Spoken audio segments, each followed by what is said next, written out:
Hello, everybody.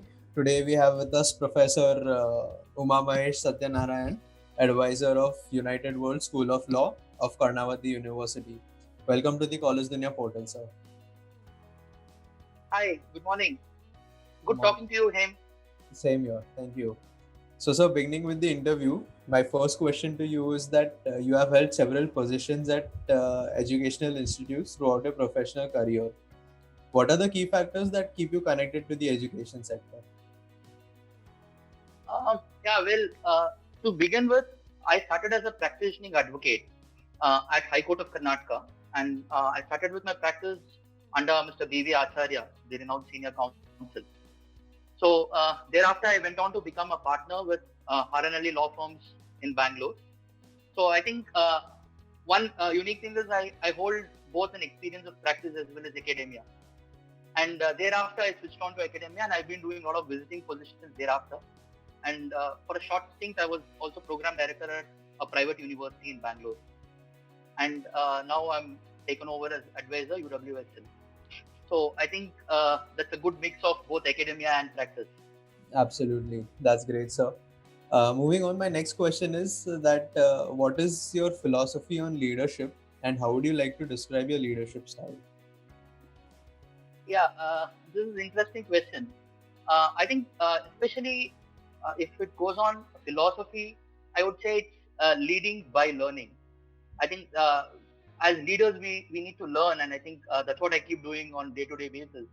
And it's only with our experiences and our learning process we kind of learn many things, and then from thereafter we grow as an individual. And I think that's very important. And if you ask my styles, then I would tell you it would be mostly disruptive and collaborative. And I think as a younger generation into academia with some amount of practice, I would say it has to be disruptive and collaborative. That's quite an approach, sir. Thank you so much for your response. Next question: how do you strategize about the key programs and plans for the marketing and administration of your school? Yeah, unique thing about our school is I really like this question because that is what we were doing for last 2 months. And I'll have to comment about the management decision that they've taken in terms of admissions policy. We have a program which is catered to a very few students, and we are very conscious about having like the numbers in a very small numbers, and we don't want to take people in excess, and we are more concerned with the quality that we provide. And as regards the law school itself, I would say it's a boutique law school, which takes into consideration the interdisciplinary aspect. And I think much before the national education policy actually came in, we were prepared to offer interdisciplinary programs. I think that's one of the most advantageous feature of our law school. So I think we already had an interdisciplinary approach in place, and we co-teach with three other departments within the university. So I think that's one of our key feature. Absolutely. Uh, on that note, my next question to you is that the education systems in India and foreign countries are structured very differently. So, in your personal opinion, what can be an inbound student gain to the students studying here at Karnavati University? This is an interesting question again because I do have studied abroad, and I have this experience of studying in one of the most uh, top law schools in the world. So, with my experience from India as well as its top law schools, what I understand is we go study something at the international level, or at most we go and study domestic laws of a different country or a different jurisdiction. But what we fail to give them is what is the Indian way of looking at something. And I think the thing that we have to offer at Karnavati University would more be the Indian experience or Indian way of looking at a particular piece of legislation. And I think more and more now, as we have a global, we are getting to a global stage. I think the prominence that India holds today in the global level is very important. And in this scenario, we'll have to showcase what we have as a country and as a rich culture that it holds. I think it is equally important for us to share that with the world. So we would always welcome students from abroad coming and sharing us this experience with us. and see how we look at certain things from Indian way. And I think that's what uniquely we have got to offer them. Absolutely. Going global by being local is one of the most upheld quotes for today. Anyway, Exactly. It's Atmanirbhar Bharat. exactly. So any insights on how the university could be more welcoming to the students from different races or maybe economic backgrounds? Well, we'll tell you one thing. See, university, what I see in universities, we keep, adapting to the changes that come our way.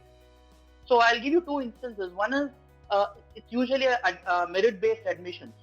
So in merit-based admissions, usually we do not have many say on students who come in because it's on your performance in an entrance exam. But what consciously we look at is how inclusive our policies are, even after students join us. I think that's the key we have to look in. And I'll tell you a few programs. One is at the time of admission itself, we have a lot of meritorious scholarships that we give to empower students from the lower strata of the society to make sure that they're par with others within an educational system. And I think we want to give them also quality education. So we have introduced scholarships to an extent of I think almost 100% scholarships now.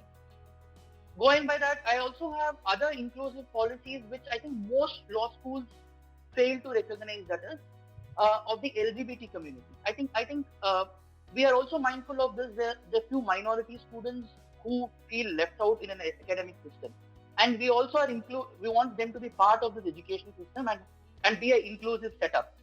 So we have also included a module in the law school specifically on LGBT rights. So we kind of empower these students as well, kind of counseling, and if they've got some issues, they can always talk to us. And we also talk to them about their rights that the Constitution gives them by virtue of being citizen of this country. So it's a small kind of exercise to take all students together. And we also have other gender studies and other gender empowerment activities that goes on, and we have regular workshops. And we also keep making students aware of their rights within any setup. And I think that's where it's more important to educate students, not just classroom teaching, but I think to tell them more about their rights and kind of give them a space to participate. I think that's more important. Uh, that's quite an approach and very thoughtful of you also. Appreciate it. Uh, And if I may just add on to this, uh, we would soon also launch a chair on. It will be a first chair in Gujarat on LGBT studies. So we would have a very prominent person to be a chair professor on this subject. So as and when that comes, we will definitely keep you intimated. sure. That's quite great. Apart from this, what do you think are Karnavati University's greatest strengths? See, we are around six schools, different schools within the university setup.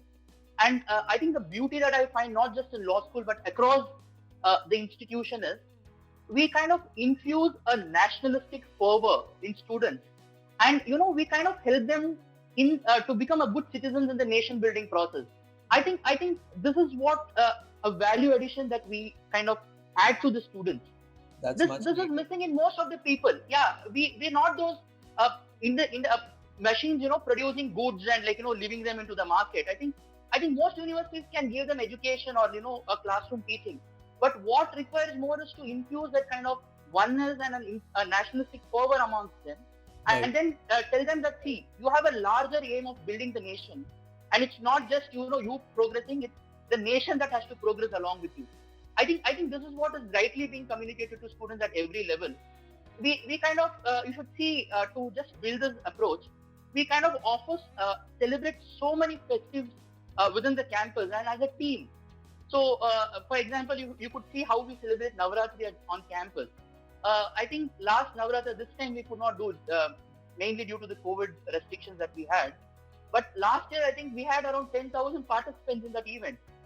Just imagine, we are welcoming of all cultures and all religions into the campus, and we kind of telling them that though we belong to different communities, but we all work together for one goal, that is nation building. And I think that sense of inclusion is very strong at Karnavati University, and I always look forward to students to come with that kind of a approach and a mindset. Absolutely. That's much needed in today's time. So all the best with that. Anyway, without taking Thank you. much of your time, I would like to directly jump to the last part of the interview and ask you to give some suggestions and advices to the current youth as well as the aspiring students. Yeah. See, students just don't like any advices from faculties anymore. So I think as a facilitator, and I would rather want to connect with them directly. And I would say these are my 2 cents that I would want to share with them as a suggestion, rather. What I would want to tell them is look at the situation now. I think the world stands divided as pre-corona and post-corona. And in this difficult times, I think the most that the students have to bear in mind is 2 traits. One is adaptability and the other one is agility.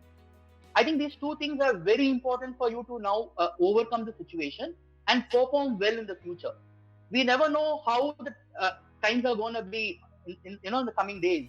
But one thing that is sure is you have to learn how to adapt to the changing needs and demands. At the same time, how do you maneuver in the situation? That is, you being agile to the situation. So, adaptability and agility is 2 key, which I would always want my students to kind of inculcate in them. It's a skill that you have to hone, and I always look forward my students to look forward to these 2 traits.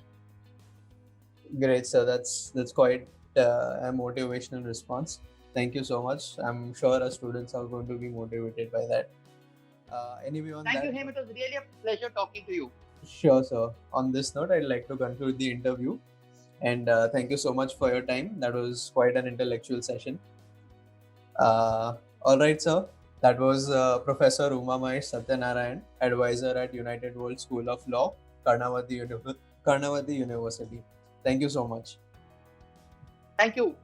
Thank you for the opportunity.